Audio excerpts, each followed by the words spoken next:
question that we are addressing now, the questions, God willing, in today's session really have us wading out into very deep waters. Besides the extent to which the questions relate to some very weighty issues that are very fraught, they also necessarily compel us to tread in a domain that really is fundamentally alien to us all. Because we know a fair amount from our experiences about what I would describe as the post-tree world. Everything on this side of eating of the tree of knowing good and evil. But that doesn't really equip us to understand what happened before.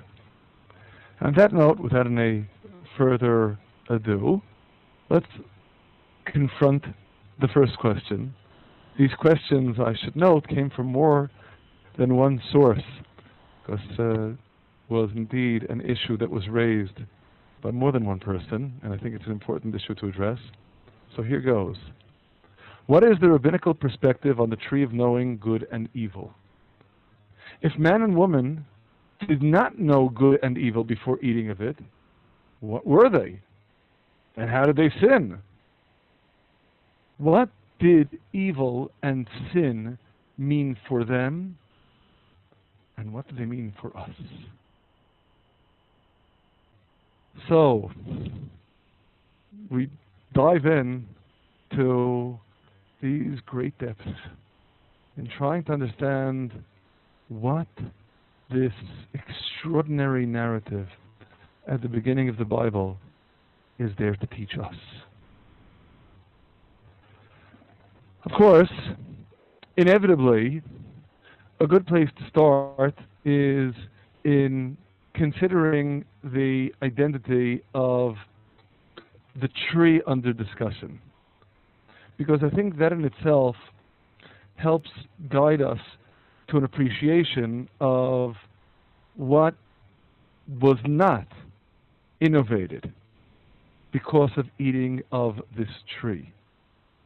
This tree we find usually translated into English as the tree of knowledge. And we are intentionally not translating it as the tree of knowledge, because when you consider what indeed the Bible tells us about this tree, that would have to be an inaccurate translation. How so? Well, as we have had occasion to note in the past, the Hebrew Bible has an extraordinarily intricate and complex set of punctuation, what we call the cantillation points, the little symbols that are adjacent to every word of the Hebrew Bible and provide instructions for how that word is to be sung when the Torah, the prophets, the writings are read publicly in the synagogue. Those little symbols, those cantillation points, are, again, an exceedingly complex and intricate form of punctuation. And they teach us, with respect to the tree, that it is not the tree of knowledge, of good and evil, but rather, it is the tree of knowing good and evil. Why am I quibbling about punctuation here? Because punctuation in this instance is critical. If it were the tree of knowledge and eating of it conferred something new, that would imply that man and woman, prior to eating of this tree, had no knowledge. That's not what the text is telling us. It is the tree of knowing good and evil, which means they may have had knowledge, as we'll note shortly, they must have had knowledge. But whatever is signified by knowing good and evil is something that tantalizingly they didn't have. Now, what do we mean by this distinction? Well, inevitably, when we consider the question of whether they had any sort of knowledge beforehand, the answer is pretty much inescapably emergent when we consider what we read before the whole episode of eating of the tree of knowing good and evil. That is, in Genesis chapter 2, verse 15, as we indeed discussed last time, God places the man in the Garden of Eden, le'ovda u'shomra, we read in the Hebrew, to work it and to watch it. God gives man a command. And in the following two verses, Genesis chapter 2, verses 16 and 17, he further commands that man may eat of all of the trees of the garden, except of the tree of knowing good and evil, you shall not eat. Because on the day you eat of it, you will surely die. Now let's consider what that means. God is giving man a command. And moreover, God is warning man of the consequences of disobeying that command. And of course, as we will be discussing shortly, when man and woman disobey the command, there is a punishment. Now, it should be clear to us all that progression would be senseless if man is not an intelligent being. Only a being that has an intellect, that has knowledge, can be the address of a command and then be held accountable for disobeying the command. So clearly, our starting point is the realization that man and woman had knowledge.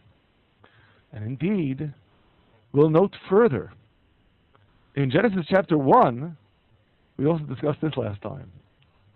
We read in verse 26 and in 27, and the consequences of those verses in the following verse in Genesis chapter 1, verse 28, that God creates man in the Hebrew with the tselem of God.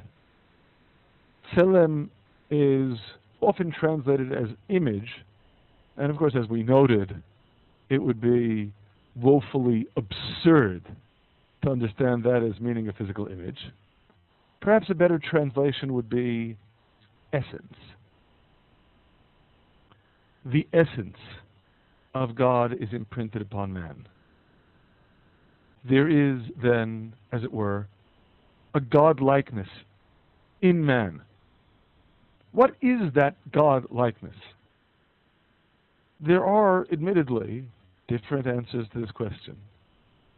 But one of the classic answers to this question, articulated with many scriptural citations as proof texts and corroborative evidence by Rabbi Moses Maimonides, is it's the intellect. God endows man with an intellect. That is, after all, the hallmark of the human condition. And that, again, is the critical prerequisite of being able to issue a command to man and hold man accountable for obeying or disobeying it. So that certainly, inevitably, is our starting point. But of course, that kind of begs the question. So, if man did have knowledge before eating of the tree of knowing good and evil, what changed? And of course, inevitably, What the text would indicate is, what changed is, man had knowledge. But this particular brand of knowledge that is called knowing good and evil, man lacked. And here, inevitably, before continuing, the first thing we need to consider is what is evil?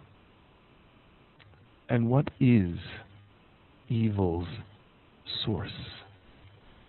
This is something we've had occasion to discuss previously. It is, for example, as we've noted, articulated very clearly in the book of Lamentations. In Lamentations chapter 3, in verses 37 and 38. Who is it who said, and it was, if God didn't command it? Do not from the mouth of the Most High go forth the bad and the good? In other words, clearly this is a rhetorical question. There is only one source. We are not dualists. As you are undoubtedly aware, there have historically, up to the present, been many ideologies and religions that posited one source for good and another source for evil. We don't.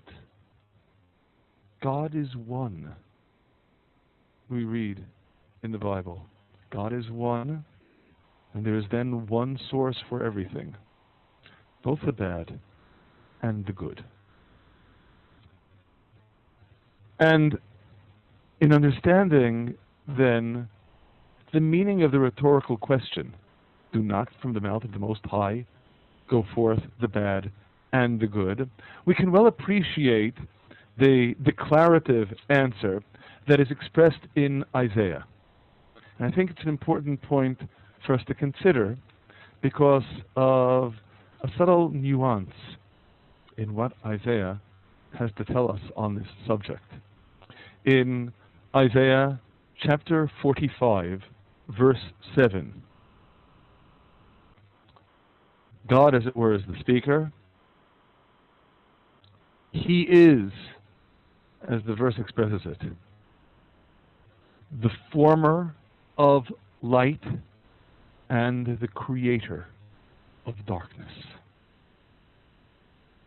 the maker of peace and the creator of evil. I, God, make all these. So indeed, God is the source of everything. The light and the darkness, peace and evil. But there is an additional subtlety that we should note here. And it's an especially important subtlety in appreciating not just what the text is telling us, but what indeed God is telling us about evil. And that is the verb that I translated as creator. Uvore, and creates. The verb bore in Hebrew, according to most Bible scholars, has a very specific connotation. It refers to creation, ex nihilo, that is, creating out of absolute nothingness, which is, of course, why the first appearance of the root in the Bible, in the very first verse of the Bible, is Bereshit, bara Elokim. In the beginning, God created ex nihilo, because there was nothing that preceded that divine act of creation.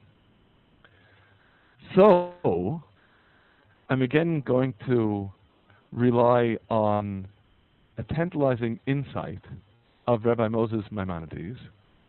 He points out that inasmuch as this verb has a peculiar association with nothingness, When we speak of God creating the world from nothingness, the verb of choice is borei. Here, in Isaiah chapter 45, verse 7, it is, interestingly, the other way around. Meaning,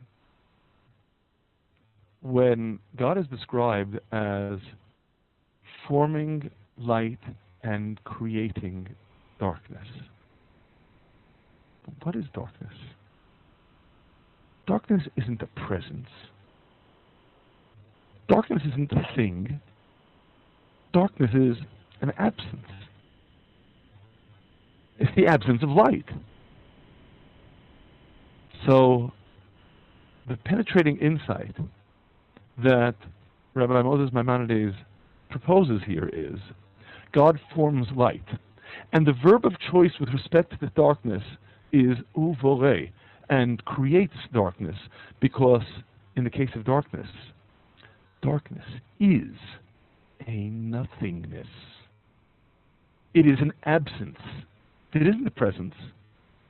And so, the Bible employs this verb that has its connotation, specifically with respect to nothingness, to pertain to the absence of light, which is, of course, in fact, what the creation of darkness is. I'm stressing this point with respect to light and darkness precisely because it is the exact same root that the Bible uses with respect to evil. God makes peace and creates uvorei ra. Because, notes Rabbi Moses Maimonides, evil too is an absence. Evil is always deficiency. So that, on the one hand, again, we repeat the observation of Lamentations, do not from the mouth of the Most High go forth both the bad and the good, because everything comes from God. There's only one source. And yet, there is this subtle but crucial distinction between the manner in which we ascribe light, peace to God, and the way we ascribe darkness and evil to God.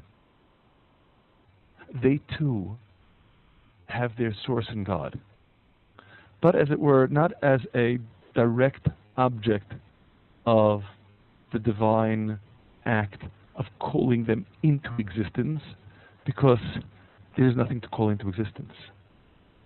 Rather, God creates a world with the potentiality of these absences, the potentiality of an absence of light,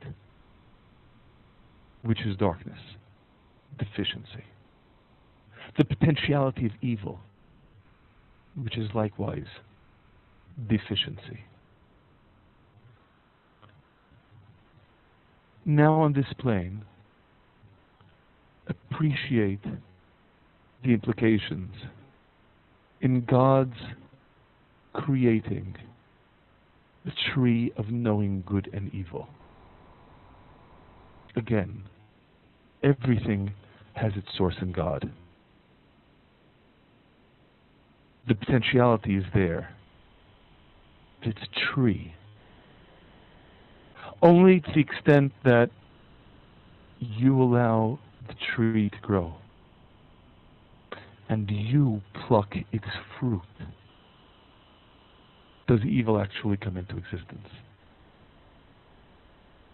So, of course, everything has its source in God. And yet, surrounding this tree is a subtle but absolutely crucial transformation. Now, I'm stating this as perhaps a rather detailed elaboration on the source of evil, but I think it's important for us to understand what the transformation is. Because again, I'm going to stress that what the text certainly makes clear is men and women had knowledge before. But what they didn't have is knowing good and evil.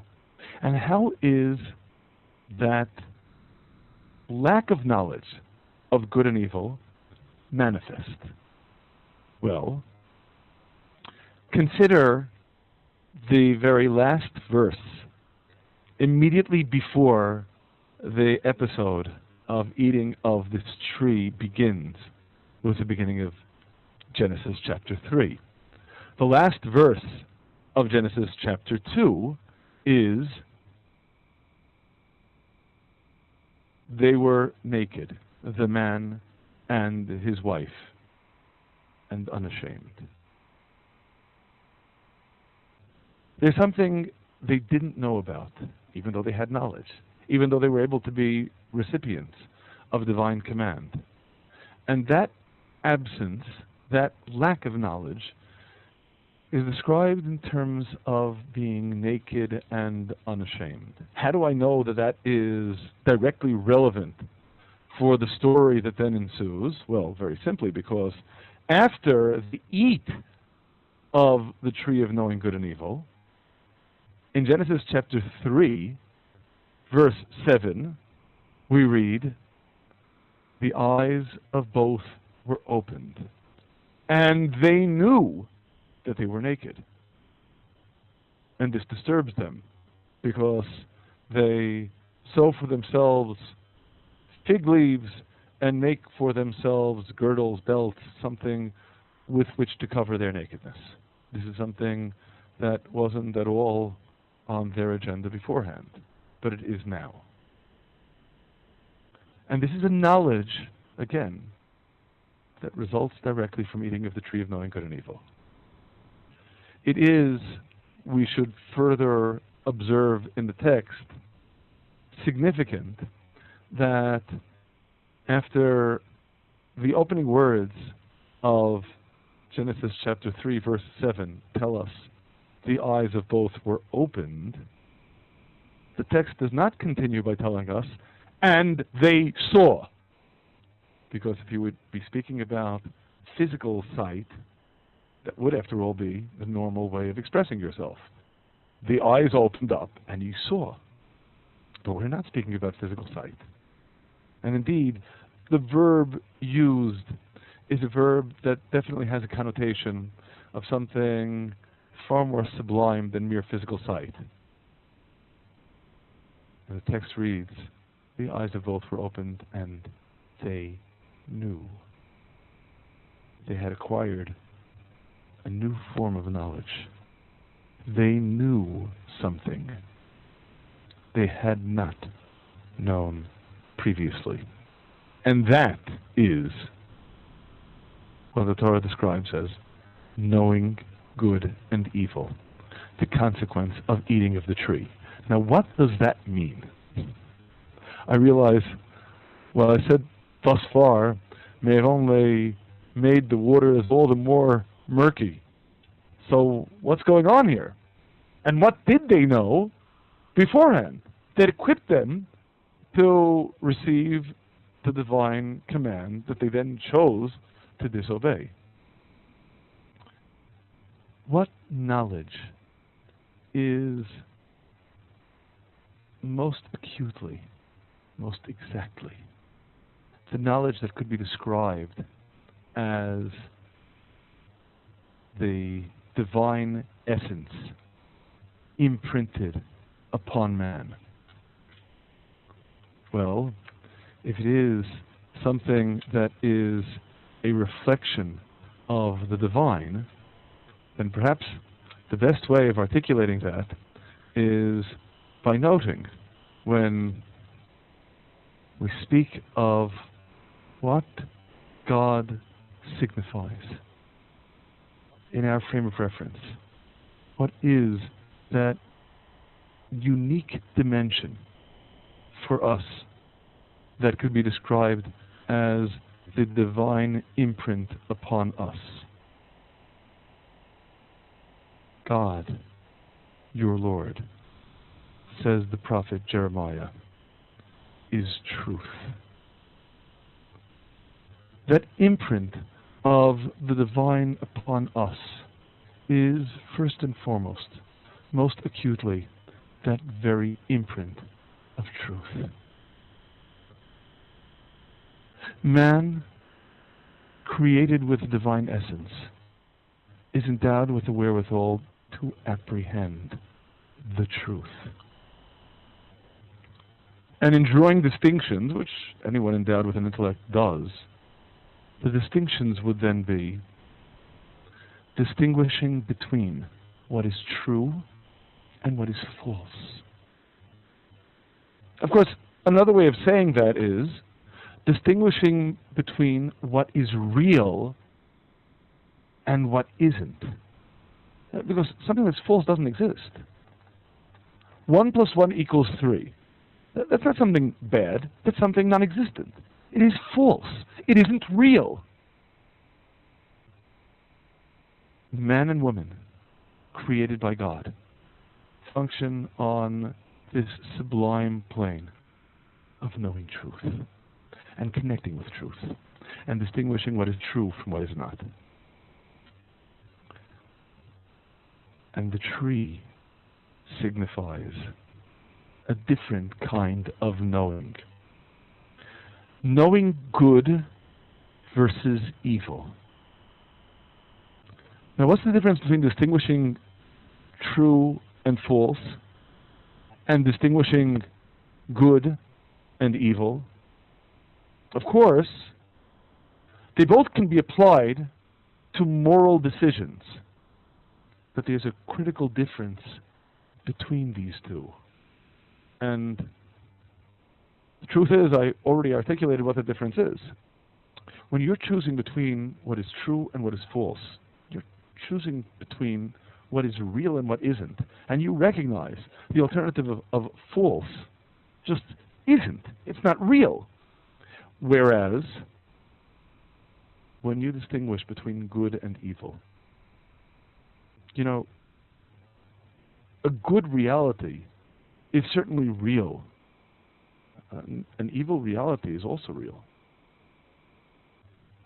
It's not something false. It's a bad choice. It is wrong. But it's not false. Consider indeed the example that the Bible stresses with respect to man and woman. Going around naked in public, it's not false. There isn't any categorical logic that dictates that that contravenes reality. It's bad. We would even say, on a scale of good versus evil, it's evil. You don't go around like that. But it certainly isn't a matter of truth versus false.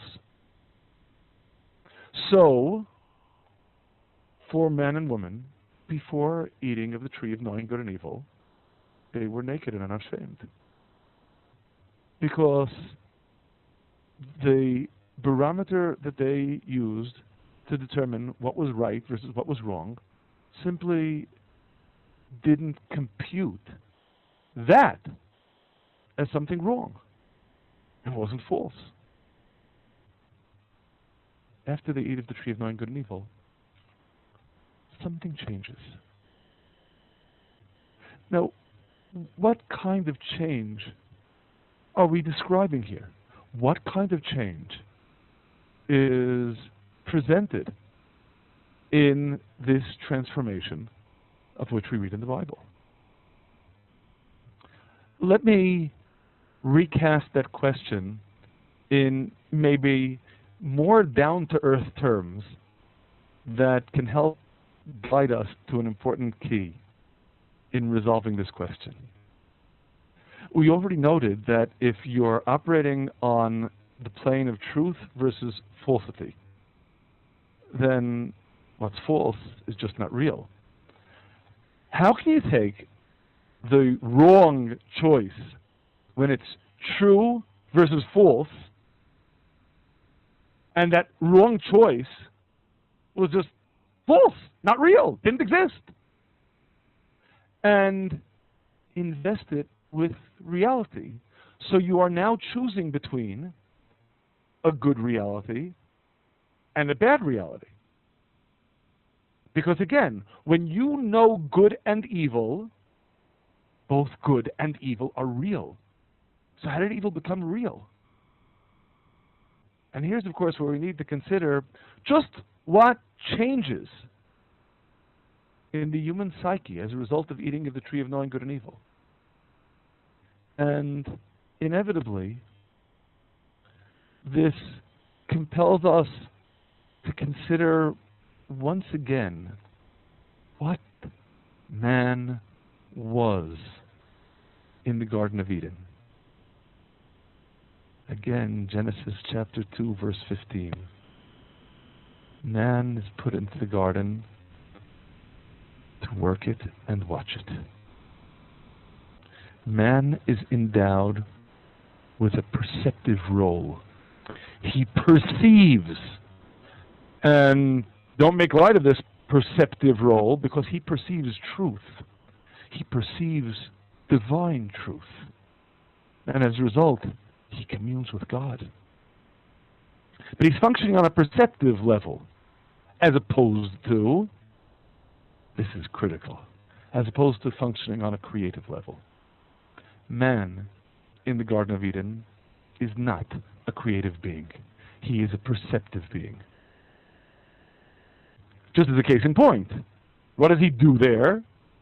He names the animals. We noted this last time. Naming the animals is a perceptive act. It's not a creative act. When you name the animals, you are perceiving their inner essence and giving it a name in the holy tongue that reflects essence. But again, that's not a creative act.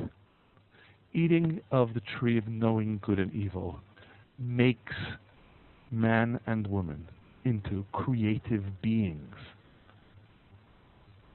And as creative beings, they can create anything they want. When it comes to creating evil, where heretofore it was just false unreality, man now has it within his and her prowess to create evil. Now, there's an obvious problem with what I've just said, and I need to address it immediately. And that is, you're undoubtedly wondering, is being creative evil? Is that bad? And of course, inevitably, the answer is, remember, the tree is the tree of knowing good and evil. It's a different plane of existence. The ability to create good, like the ability to create evil, is the hallmark of the human condition in the post-tree world, where we have become creative beings.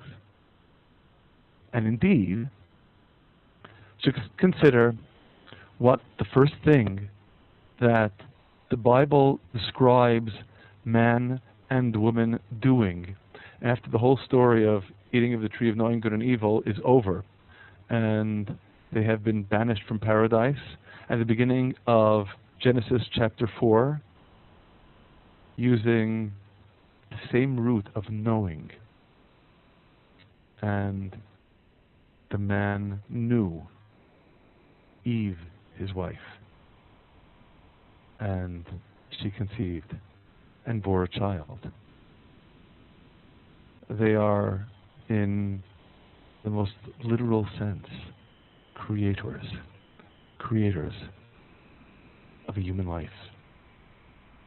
That's part of creativity as well, after all. That's not all of creativity. Animals, of course, are able to procreate as well. But for human beings, sex too is invested with all sorts of additional layers of significance, which is precisely why after eating of the tree of knowing good and evil, man and woman cover themselves, because all human creativity is on a separate plane, a different level of existence. And of course, inevitably, we should recognize that by consequence of becoming creative beings, since the Garden of Eden was a realm that was appropriate for perceptive beings, not creative beings, once they have eaten of the tree of knowing good and evil, where they definitely don't belong is the Garden of Eden. They rather need to come into our world, a world of creativity. And it is, of course, on that plane, then, that they are banished from the Garden of Eden. Of course, on the one hand, we recognize that this is crime and its punishment, but simultaneously appreciate also that for Adam and Eve, after having eaten of the tree of knowing good and evil, paradise has already been lost, in the sense that the Garden of Eden is no longer appropriate for them.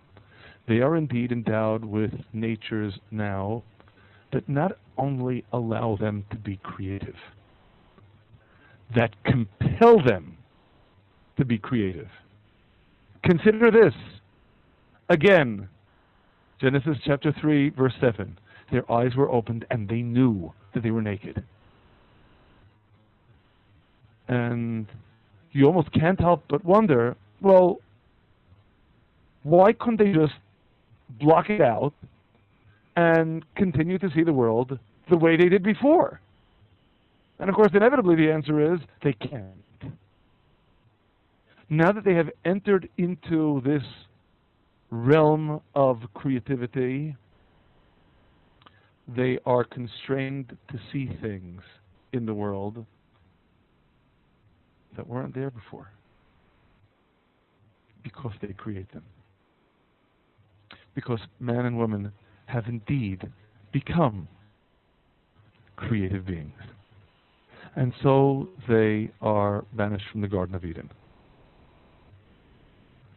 It's important for us to appreciate, additionally here, a couple of crucial elements in what the Bible is telling us about this transformation. First of all, remember the sales pitch, if we can call it that, of the serpent in luring the woman and then the man to eating of the tree of knowing good and evil. There was a particular formula that he used in chapter 3, verse 5. God knows that on the day you eat of it, you eat of the tree of knowing good and evil, your eyes will be opened, and you will be like God, knowing good and evil. And of course, while we might think the sales pitch was fraudulent, after, in the next verse, they eat of the tree, in the following verse, verse 7, as we already noted, their eyes indeed were opened. And furthermore, later on in the chapter, in verse 22, God the Lord said, "Behold, man has become like one of us, to know good and evil." In other words, in a sense, it is specifically by consequence of eating of the tree of knowing good and evil that man now becomes godly in a different way. That is, man was already godly in the sense of having this imprint of the divine upon him, as expressed in Genesis chapter 1. From the outset, the tselem, the divine essence, imprinted upon the human condition. But there is an additional element of godliness, tantalizingly, ironically, attained specifically by virtue of eating of the tree and becoming creative. After all, ultimately, God is the creator. The way we encounter God, first and foremost, is as creator. Man eats the tree of knowing good and evil, and on some plane, man also becomes a creator. It's important for us to appreciate this point, because again, it means that on one side of the coin, man, by virtue of eating of the tree of knowing good and evil, has uniquely earned this accolade: behold, man has become like one of us, to know good and evil, to be creative. But of course, the other side of the same coin. Now, man has the capacity to create evil, not merely as a potentiality. Remember, God established that potentiality. God formed light and created darkness, made peace and created evil. But created as a nothingness, as a potentiality, as a world that could accommodate such a deficiency, but only if someone makes that deficiency. Man eats of the tree of knowing good and evil. Man makes that deficiency real. So ironically, man becomes a creative being. Man becomes in that sense like God, but by consequence, man becomes encumbered by evil too. And getting back to Genesis chapter 3, verse 22, what's the consequence of man having become like one of us, knowing good and evil? He needs to be banished from the Garden of Eden. He needs to be banished from the Garden of Eden. Of course, again, as we already noted, because the Garden of Eden is a perceptive realm and he is now a creative being. He needs to be banished from the Garden of Eden, God says in that verse, in verse 22, lest he send forth his hand and eat of the tree of life and live forever. What's wrong with living forever?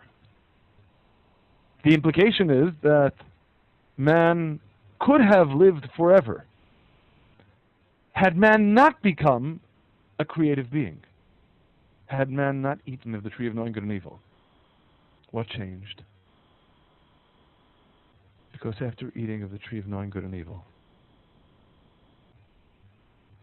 there is that dimension of evil that is inescapably present in the human condition. And the liability that were man then to live forever, he could live forever in an unredeemed state. The greatest gift that God gives under such circumstances is the inevitability of death. Because death ensures that you will have that opportunity to be purged of any evil that adhered to you, so that in everlasting life you can be cleansed. And as a result, again, man is indeed banished from the Garden of Eden, banished from paradise, into our world, in which the challenge of evil is the challenge that we all face, because we're endowed with the capability to create evil. We're endowed with the wherewithal then to generate an alternative reality that can justify the most unconscionable crimes. And simultaneously, we are also endowed with the creativity that enables us to do all the wonderful things that man is summoned to do in fixing up the world. Being creative is indeed a mixed blessing. And it is that challenge then that signifies the human condition, specifically after eating of the tree of knowing good and evil. There's one additional issue that I feel compelled to address, at least briefly, before we wrap up our discussion of question number one. And that's a question that I suspect may be gnawing at all of you, which is, so if beforehand man had not yet attained knowledge of good and evil and was choosing between truth and falsity, so how could he possibly have felt drawn to eating of the tree of knowing good and evil in the first place? How could he have felt drawn to disobeying God's word? Disobeying God's word, after all, is false, isn't it? And there's an additional nuance that I need to stress here in answering that question. Inevitably, it goes back to what we said about the very essence of the human condition. Man, from the outset, is endowed with an intellect. That intellect necessarily gives everyone endowed with an intellect a sense of selfhood. You know that you are. This, of course, famously was expressed by Descartes, cogito ergo sum. I think, therefore I am. Since I am thinking, since I am endowed with an intellect, I know I am. And I see all of reality in terms of that inescapable, foundational conviction, I am. But that means necessarily that man has the capacity to look at the world from the perspective of unembellished, unvarnished, pure truth on the one hand, and even at the level of the Garden of Eden, to see reality not necessarily in terms of truth as it is, but truth from my perspective. Once there is that selfhood, that subtle but inescapable egoism, man has the capacity to ask, do I want to just be perceptive? Couldn't I do something so much more in the world and do it as part of God's mission? By being creative, by being able to sanctify God's name in the world through my creativity. The question is a compelling one, right? Yeah, but the question itself already signifies man's having derailed himself by seeing things in terms of myself. How can I make the greatest impact? How can I creatively do God's mission in the world? How can I? But God said, don't do it. Don't do anything. The question, how can I do, already betrays the subtle but crucial derailment of seeing reality in terms of myself instead of seeing reality in terms of reality. Because when you see reality in terms of reality, God said, that's it. Being endowed with an intellect always introduces that subtle but crucial element of concealment. And that, then, is what guides man to his ultimate undoing, in the sense of being undone in terms of paradise man, being undone in terms of pre-tree man, and becoming post-tree man. That is, perception has led here to becoming creative because I am perceiving with my intellect. And that intellect has spurred me to embrace creativity that then leads me on a trajectory clear out of the Garden of Eden. So, to summarize what we've said with respect to, again, question number 1, the tree of knowing good and evil. Critically, we recognize it's not the tree of knowledge. It is the tree of knowing good and evil. Knowing good and evil as opposed to knowing truth versus falsity. So if man and woman did not know good and evil before eating of it, what were they? What were they? They were people created with that imprint of the divine, endowed with the wherewithal to perceive truth versus falsity. And how did they sin? Because they had that sense of selfhood that results from having an intellect.